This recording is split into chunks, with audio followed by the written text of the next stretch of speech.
Hey there, don't skip past this. This November, I've got something really exciting just for you. I'm bringing back my single coaching sessions. No long-term contract required, and at $2.99, it's a no-brainer. If you've been feeling stuck in your career or business, or you're ready to start mapping out that corporate exit strategy, this is your chance to get the clarity and direction you need.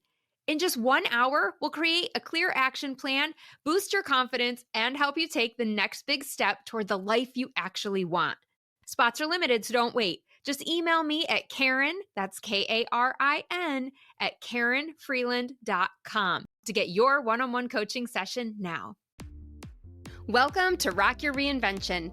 I'm Karen Freeland, your guide to ditching corporate and designing a life you love. If you're ready to shift your mindset, boost your confidence, and finally take action on that dream career or business, you're in the right place. It's your time. Let's rock your reinvention. Well, here we are, almost at the end of another year. And I bet you have a goal or two that you still haven't achieved. You're probably thinking about giving up and just pushing it out until next year. Again. After all, you wanted to do it last year, but didn't have time. So you moved it to this year. And now you're going to move it out again. Regardless of your goal, maybe it was to lose 20 pounds, or maybe you were finally going to start that business you've been dreaming about. Maybe it was organizing your office space or learning piano, or finally breaking up with corporate and being a stay-at-home mom. It can be super frustrating to constantly have an unachieved goal hanging over your head. So the question becomes why? Why can't I stick to my goals and see them through to completion? Now, before we go any further, I just want to let you know if this is happening for you, you're not a failure. There are some underlying issues that are sabotaging your goal. And today we're going to unpack the most common ones that I see with my clients so that you can be aware of it and tackle it for yourself.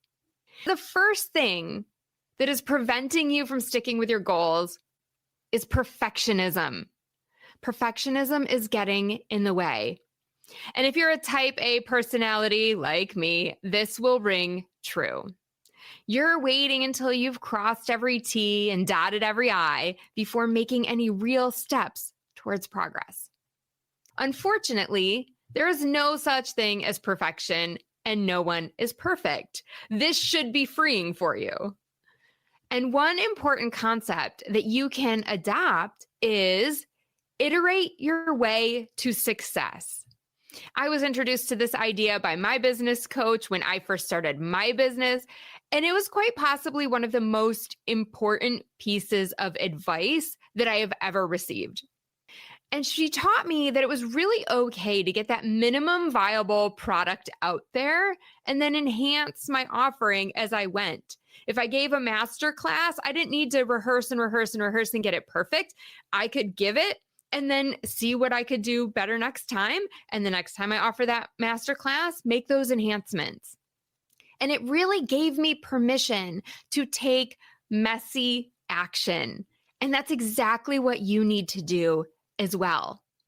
Now, if you want more help with perfectionism, I did a whole episode on that topic, and you can go listen to episode 74 of Rock Your Reinvention next. The second thing that might be preventing you from sticking to your goals is that you're only making to-do lists. The biggest problem with not achieving your goal is probably because you're treating it just like every other to-do on your list. Your goal to get healthy is not the same as needing to pick up a new stick of eyeliner or remembering to drop off your dry cleaning. Your big goals need a list of their own. That way they get the focus that they actually deserve. And I call this the top life goals list. It's what my edit methodology in my book, Grab Life by the Dreams, is all about. One list for your top 3 to 5 goals. That way you can really clearly envision what you are going after. And here's the thing. Our goals normally require a lot of effort and time, which means they're not going to get crossed off that to-do list quickly. How many times have you written that goal over and over on a new to-do list? And energetically, that simple act is draining you and teaching your brain that it's not important enough, right? Because it keeps getting moved forward every week and every month. So why bother prioritizing it? Why bother actually following through when I know I can just move it to the next month? Hence why you've got to get it off your to-do list and onto your top life goals list. Okay, the third thing I want to share with you today is you're procrastinating. I have a client that constantly tells me she's a procrastinator. She's said this for so long now that she's actually given herself permission to be a procrastinator. It's part of her DNA. Her brain just reinforces that narrative and makes sure that she procrastinates more. Not helpful. And you're probably nodding your head going, yep, I do that all the time. I call myself a procrastinator. But I want to dig a little bit deeper here. And I want you to think about not just deciding you're not going to call yourself a procrastinator anymore, but why are you procrastinating? And if you address that issue, then you can start to really rewrite your story and get that goal accomplished. Are you scared about the changes you're going to have to make as a result of achieving your goal? Are you lacking confidence in telling yourself you probably won't achieve it? So, no point in trying and failing. Whatever it is, it's time to get honest with yourself. What is really holding you back? Take out a sheet of paper right now. I'm serious. Write down all the reasons why you are procrastinating. And I know it might be a little uncomfortable. It might be hard to admit some of these things to yourself, but that's the only way forward because procrastination is a conscious choice. And I challenge you to declare now you are a former procrastinator and start taking those small steps toward completing something that you've been putting off. Your brain will quickly get the picture and start following through more regularly. Now, one other thing I want to share about procrastinating, sometimes this happens when it comes to executing on your goals because your outcome, either a reward or punishment, is too far in the future, right? It seems so far away that it's hard to get motivated to take that action right now. So maybe you have a presentation at work and you've just been putting off creating that PowerPoint slide. The punishment of not doing that right now is if it's a month out, you've got 3 weeks away before you get the stress and all the headache of having to actually do it. And on the flip side, if you wanted to do something like write a book, it might be hard to get started on that outline when the reward of a bestseller is still years away. We generally choose to engage in activities that reward us in the short term at the expense of working on tasks that could lead to better outcomes for you in the long term. But now that you know that, you can create milestone rewards to help you keep motivated along the way. So let's take that book example again, maybe after you write the outline, you treat yourself to something special.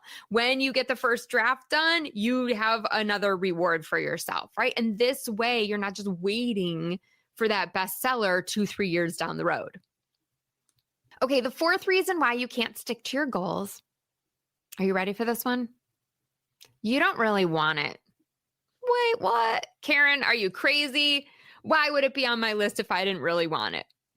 Well, you may have tricked yourself into thinking that this is what you want, but in reality, it's not. Typically, this is because of societal pressure or pressure from our families or coworkers or some other outside force. And the best course of action here is to do an honest gut check and put your ego in a timeout so that you can really discover whether this is what you want or not. I'll give you an example from my life. When I was in corporate, someone that I really admired that was higher up in me told me I should aim for chief marketing officer. And she told me how great I'd be at that. And since marketing was my background and I'd been in that field for so long, that should be my track, like as if I had no option of pivoting out. But I latched onto that idea and I made it my story. For years, I tricked myself into thinking that this was my idea. And I would parrot to anyone who listened, I want to be CMO. I want to own the whole corporate brand someday. Well, several years passed and I still had not achieved that goal. No wonder it wasn't happening because I really didn't want it deep down. I would literally self-sabotage anytime I had a chance to prove why I should be promoted. And it was interesting because it was almost subconscious because I couldn't actually articulate that I didn't want that role because it wasn't my dream. I was just sort of on autopilot. But our subconscious always knows better. So, what goals have you created for your life? And look, sometimes these are not just goals for us, they're goals for our family or our kids, right? Like maybe you put your kids in flute lessons or sign them up for hockey. But did you really do that because they wanted to be involved in those activities? Or did you feel like, oh, my kids are supposed to be more cultured, so I need to get them into music lessons? Or, oh my gosh, I really want my kid to be athletic like so-and-so's kid. Maybe I'll put them in this sport. In so many instances, we allow what others are doing to fuel the goals that we set for ourselves and for our families. So I want you to take a step back and just really evaluate what is most important for you right now in this season of life. Where does your true desire lie? Because chasing someone else's dreams is going to derail you from reaching your own true goal, your own true purpose.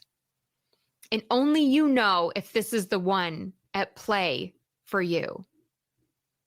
Okay, the fifth thing that might be preventing you from sticking to your goals is that you have too many goals.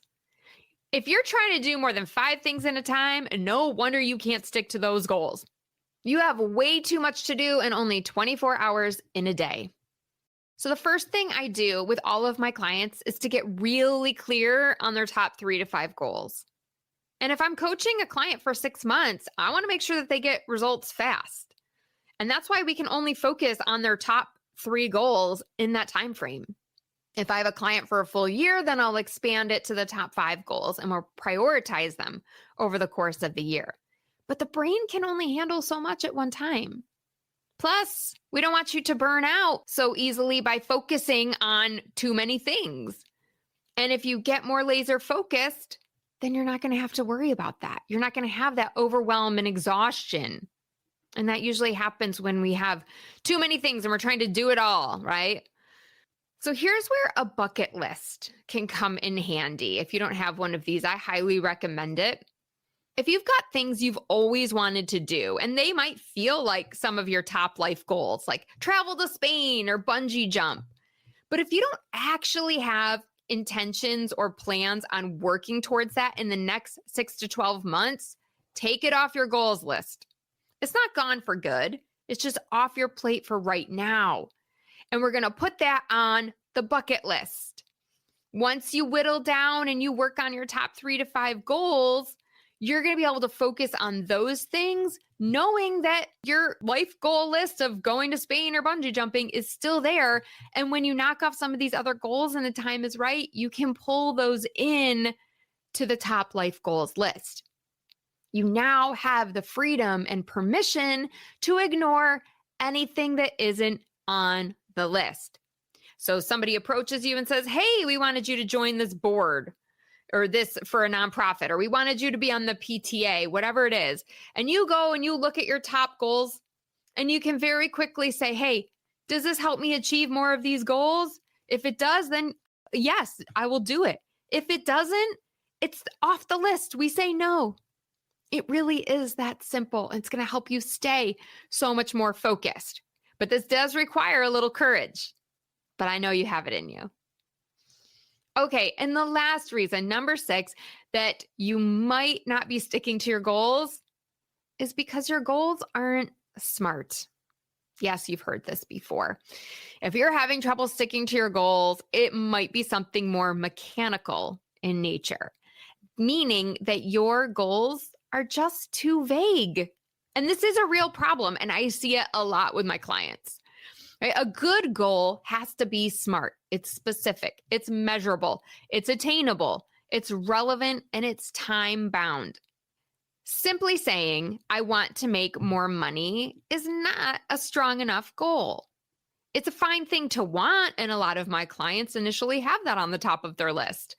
But we need to put some more concrete details around the goal if you ever hope to bring it to fruition. Think about it. How many different ways could you earn money? You could get a second job. You could leave your current company and go somewhere that pays you more.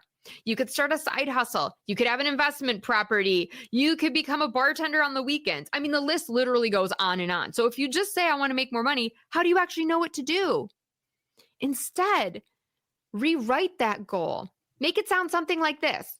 By April, I want to be earning another $30,000 as a result of a promotion in sales management at my current company.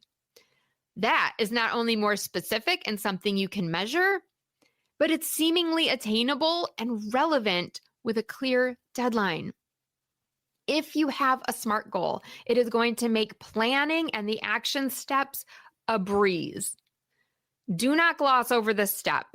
There's a reason why I dedicated 2 spots in my book, Grab Life by the Dreams, to talk about SMART goals. It's important because it works. Now, if you try all 6 of those things and you're still struggling to achieve your goals, guess what, friend? It is time to get help. And there's no shame in that. I get help all the time. In fact, I'm more successful because I ask for help. I can't imagine if I had to run a business by myself and I didn't have a coach or I didn't have people that I went to get support. I know change can be hard. Sometimes, no matter how badly you want to reach your goal, you need assistance. You need accountability. You need someone on the outside to help you stay on track and to see your blind spots, the things that you don't see because you're too close to the problem. That's where a life coach like me comes in. You get hands-on support and the accountability that you need to achieve results faster than you could on your own. And I would be so honored to work with you. So check the show notes and book a call ASAP. Let's rock your reinvention. Thanks for tuning in. I hope you're inspired to take action by committing to one of the tips or strategies we talked about in today's episode. If you want more accountability and support, I've got your back. Book a complimentary Empowered Exit Strategy call today. Visit KarenFreeland.com to learn more and book your 45-minute session. Until next time, stay fabulous.